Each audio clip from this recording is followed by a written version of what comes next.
esse capítulo, lembrando a todos, mais uma vez, eu falo, não me canso de falar, esses áudios não devem ser publicados, vocês devem guardar, isso é para estudo de vocês, porque, como eu sempre digo, o que eu falo aqui,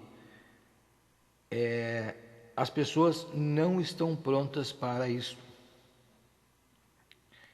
Existem muitos religiosos que sabem isso, existem outros que não, mas mesmo os que sabem não tocam nesses assuntos. Por quê? Porque escandaliza, porque agride, então ficaria complicado para o trabalho deles, para aqueles que vivem da religião, se algum dos senhores pretende viver da religião, pretende ser um sacerdote, não deve nunca tocar nesse tipo de assunto. Isso é importante só para conhecer, para que se possa fazer alguns trabalhos, saber com quem estamos lidando e de que forma devemos trabalhar. Mas não deve ser comentado, porque as pessoas não entenderiam. A maioria das pessoas não entenderiam. Bom, então hoje nós vamos falar um pouco sobre Lilith na tradição judaica e por que ela não está na famosa trindade do oposto, visto que em outras, eu não gosto de falar aulas, tá? Em outros áudios nós conversamos a respeito da trindade católica, quem são ali Pai, Filho e Espírito Santo, tá? Então, já deixamos bem claro ali quem é Pai, Filho e Espírito Santo. Então, agora nós vamos para a trindade do oposto, para entender por que elas são associadas, né? Aí no próximo áudio eu vou mostrar a associação delas. Então, primeiro vamos falar um pouco sobre a história de Lilith na tradição judaica. Existem outras tradições criadas posteriormente. Não são levadas muito a sério, mas é importante conhecê-las porque todos nós temos a nossa verdade. Já dizia aquele famoso áudio do Cid Moreira, nós devemos escutar a todos, mesmo os insensatos e ignorantes, pois eles também têm a sua verdade. E isso nós devemos respeitar. Por que nós devemos seguir a tradição judaica? Não é que nós devemos seguir, nós temos que ter como regra ela. É dali que sai a primeira informação.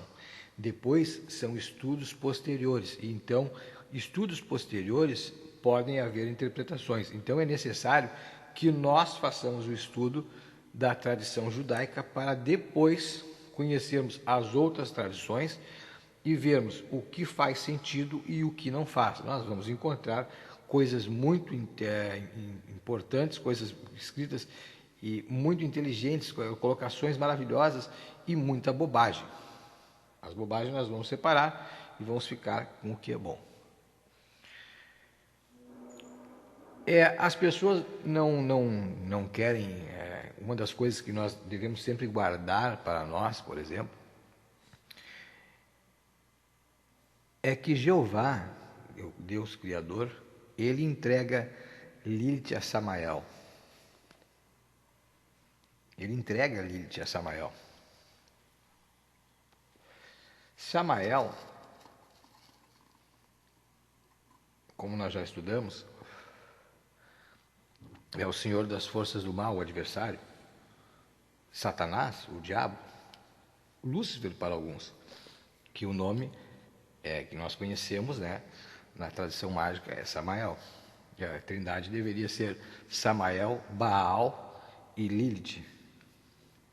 E nós temos Lúcifer, Beelzebu e Astarote. Nós vamos chegar lá do porquê disso, tá? Mas então, finalmente, depois de Lilith ter fugido para o Mar Vermelho e Jeová, vou colocar Jeová aqui para que vocês entendam o que eu estou falando, Jeová manda 3 anjos atrás dela e ela faz um acordo de não voltar, fica por lá. Então existe aquela tradição de escrever Lilith quando nasce uma criança, para que a criança não seja perseguida por Lilith, que foi este o acordo que Lilith fez com os anjos. Então, depois de tudo isso, Jeová entrega Lilith para Samael, para que eles casem, digamos assim. Então, a Lilith na verdade, a quarta, segundo a tradição judaica, a Lilith é a quarta esposa do diabo. Existem outras, tá? Mas a mais importante vem a ser Lilith, pois esta foi criada e vinda à Terra para dar origem a um povo, que nós vamos falar em outro trabalho. Então, segundo a tradição judaica, Lilith seria uma figura sedutora. Não existem muitas informações sobre a aparência dela. Existe muito pouca, tá? E segundo essa tradição judaica, ela seria uma figura muito sedutora de cabelos longos que voa à noite como coruja para atacar os homens sozinhos. Que é quando os homens dormem sozinhos. As populações masculinas consideravam ela um demônio capaz de gerar filhos com os homens, e que dali destes atos sexuais é que teriam nascido diversos semideuses. Nós vamos falar também destes semideuses. Não é só na Grécia que existem semideuses. Na tradição judaica não se deixa muito claro isso, mas não é preciso ser muito inteligente para saber que um filho de uma deusa, ou de um demônio, como a tradição coloca, com um ser encarnado aqui, né, neste mundo, um homem, né, seria um semideus ou um semidemônio, se vocês preferem assim. É uma coisa que é importante, que eu acho que é importante falar, é que dentro de cada mulher existe uma Lilith. Dentro de cada mulher existe uma Lilith. E se nós voltarmos às leituras bíblicas da Gênesis, aonde se encontra a Lilith, lá vocês vão encontrar a Lilith claramente, né? Não está escrito o nome dela, mas não é necessário que isso esteja escrito. Nós já falamos a respeito disso, né? Quando Yahvé fala que eles devem frutificar e multiplicar-vos, enchei-vos toda a terra, sabe aquela lenda, né? Aquela história? Como seria possível isso se Eva não existia ainda? Quando Deus faz essa declaração, não existia Eva ainda. Então, ali é prova maior de que Lilith já existia.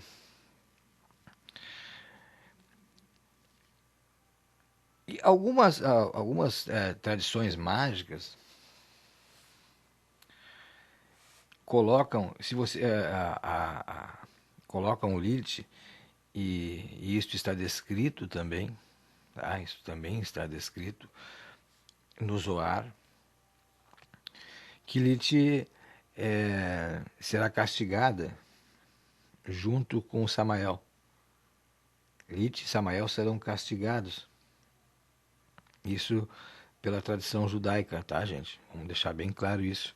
Que Lilith e Samael serão castigados. As outras 3 esposas de Samael não serão castigadas. A única que será castigada junto com Samael é Lilith.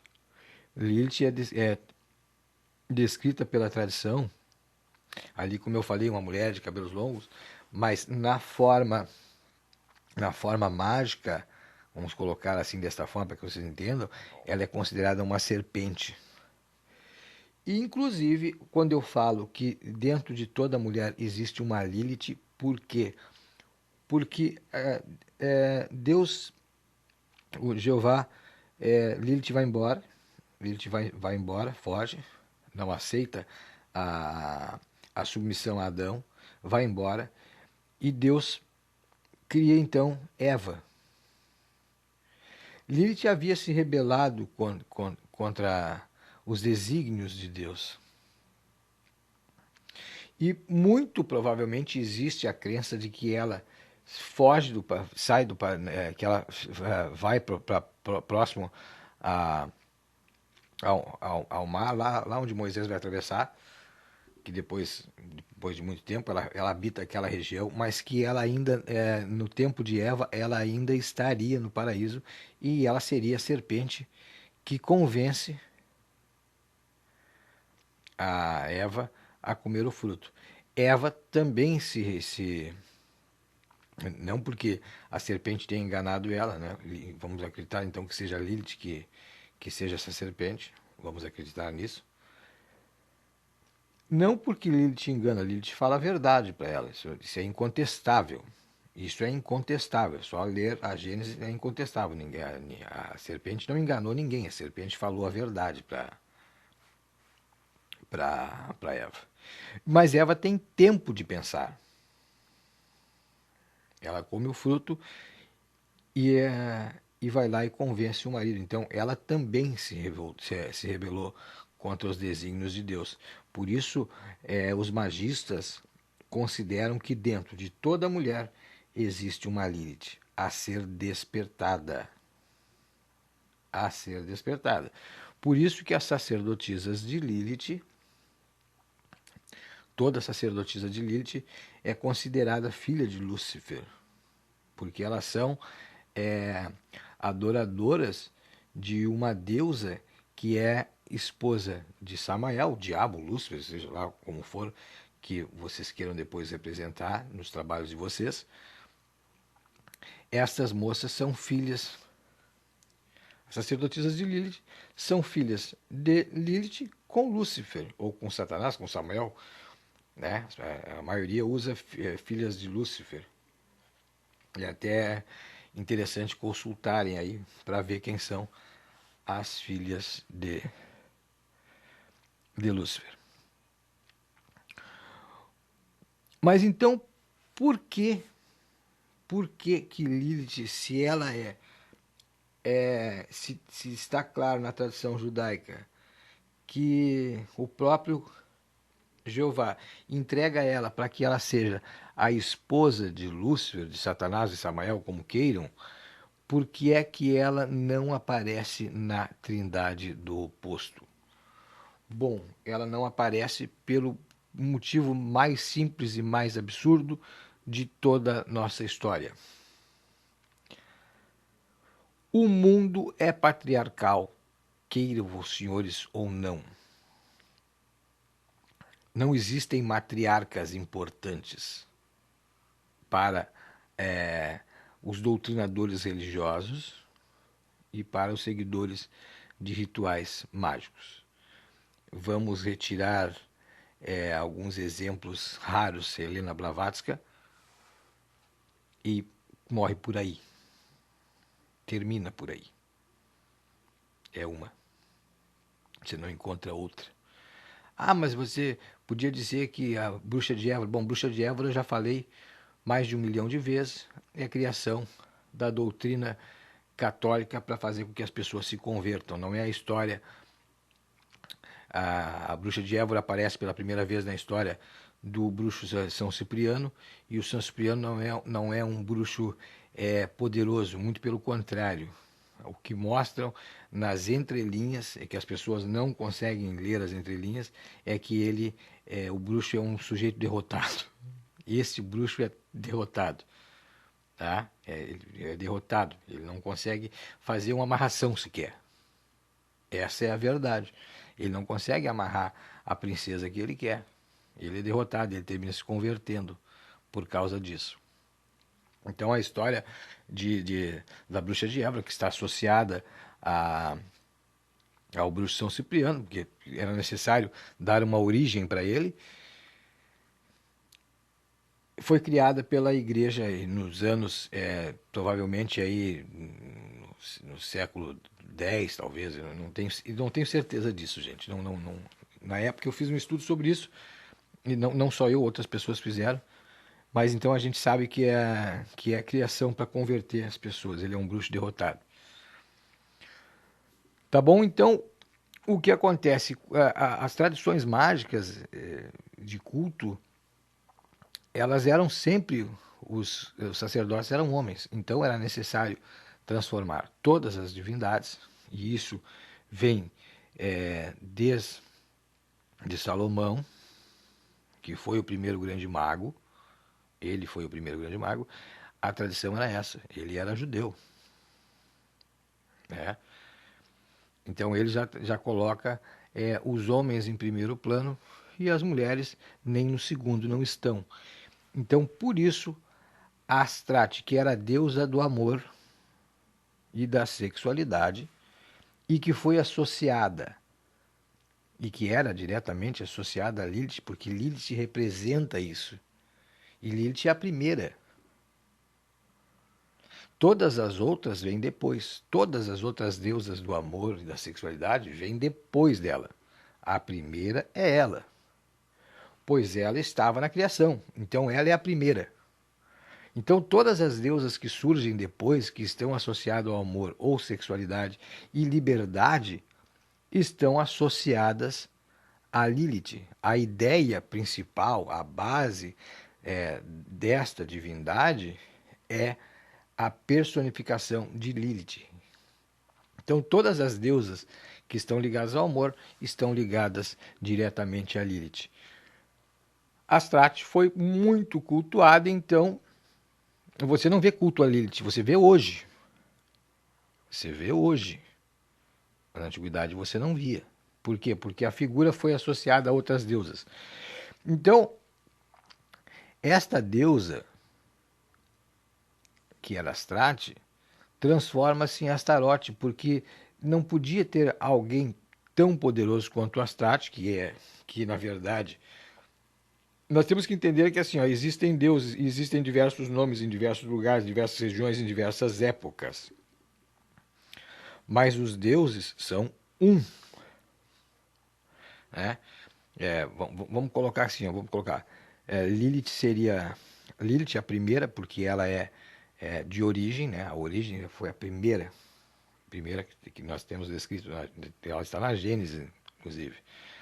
Então, depois, todas as outras deusas descendem de adoração à personificação, aquela qualidade, aquele tipo. Tá conseguindo me compreender? Ela representa o feminino. E tudo que representa o feminino está ligado a ela. Vocês também verão, mais adiante, que existe um culto a Semíramis, que também é a mesma Lilith, também é a mesma, ela é mãe, porque Lilith também é mãe. Lilith também é mãe, e também está ligada a amor e sexualidade. Semíramis também, né? Também está diretamente ligada a isso. Então todas estas deusas nascem e depois existem ramificações. Existem ramificações. Começam a criar mais deusas, mas as primeiras, a importante era a Lilith. Tá? Então dali surgem outras deusas. E poderia estar deusas da Grécia, deusas romanas, deusas do africanismo, todas elas têm são a personificação de Lilith, com algumas diferenças. Então dividiram, para não ficar uma deusa só, dividiram. Cada uma representa uma coisa, mas o início, a base é Lilith. Então Lilith deveria estar, por quê? Porque nós temos ali na Trindade Samael, que é Lúcifer, nós temos Beuzebu, que é um dos Baais, que foi escolhido Beuzebu para estar na Trindade, mas poderia estar Baal, e deveria estar Lilith, não está, colocaram Astrate, mas como os primeiros magos também eram patriarcais, também seguiram essa tradição de cultuar Astarote. Mas Astarote é um deus feminino. Astarote é Lilith. o tipo, por isso que quando a gente fala em Astaroth, a gente só, Astaroth é muito bom, mas ele cobra muito, porque mãe cobra muito. Quando a gente vai fazer um ritual, por exemplo, que eu vou fazer um ritual para amor, por exemplo, muitas vezes uso Astaroth. Eu gostaria de poder trabalhar diretamente com Lilith, mas eu sou homem, não posso. Ah, para aquelas, para quem é mulher, é mais fácil. Existe pacto de homem com Lilith? Existe, mas tem que ser aceito. É como fazer um pacto com Lúcifer. Existem algumas pessoas, alguns homens que são aceitos, outros não. Tá? Aí as sacerdotisas, vocês sacerdotisas, se alguma de vocês se fizer sacerdotisa de Lilith, resolver estudar sobre Lilith, vai se preparar para saber se a pessoa pode ou não fazer. Homens, mulheres, todas elas podem. Inclusive, o trabalho mais, a amarração mais forte que existe é feita por esta divindade. Uma mulher fazer um pacto com Lilith. Não existe um trabalho mais forte. Se eu pudesse, eu faria sempre. Não usaria outro tipo de trabalho, porque não tem necessidade. Seria uma garantia de uma coisa muito mais tranquila do que qualquer outro tipo de amarração. Tá? Mas como os homens não podem fazer, eu não posso fazer. Homossexuais também não podem, tá? Porque homossexuais nasceram homens. A, a, se, é, se a tua opção sexual é outra, não importa. Isso não importa. A divindade não vê, não nos vê por nossa opção sexual, nos vê pelo nosso sexo. Quem é homem e para ele está acabado a história. Então, alguns homens conseguem ser aceitos no pacto com Lilith e outros não. Isso independente de de opção sexual, tá? Não tem nada a ver uma coisa com a outra. Não se sabe exatamente por quê, mas alguns são aceitos, outros não. É sempre feito, o pacto com Lilith sempre é feito por sacerdotisa, não pode ser feito por sacerdote. Vocês vão ver muito por aí sacerdote oferecendo esse tipo de trabalho, porque sabe que é um trabalho extremamente poderoso, não existe uma amarração melhor, mas na verdade não tem resposta disso, porque homem não pode fazer pacto o sacerdote não pode negociar esse acordo, tá? Porque o pacto é um acordo e só quem pode negociar são sacerdotisas, são mulheres, tá? Então, gente, eu vou terminar esse áudio por aqui e depois eu vou trazer um áudio para vocês, o próximo áudio que eu vou enviar para vocês é a respeito da associação de Lúcifer, Beelzebub, Astarote e Pai, Filho e Espírito Santo, que nós já explicamos o que é cada um, né, o que é o Espírito Santo, que muita gente não sabe. Então nós vamos mostrar a equivalência de um com o outro. Tá bom, meus amigos? Até o nosso próximo áudio. Tá bom? Encerro por aqui hoje.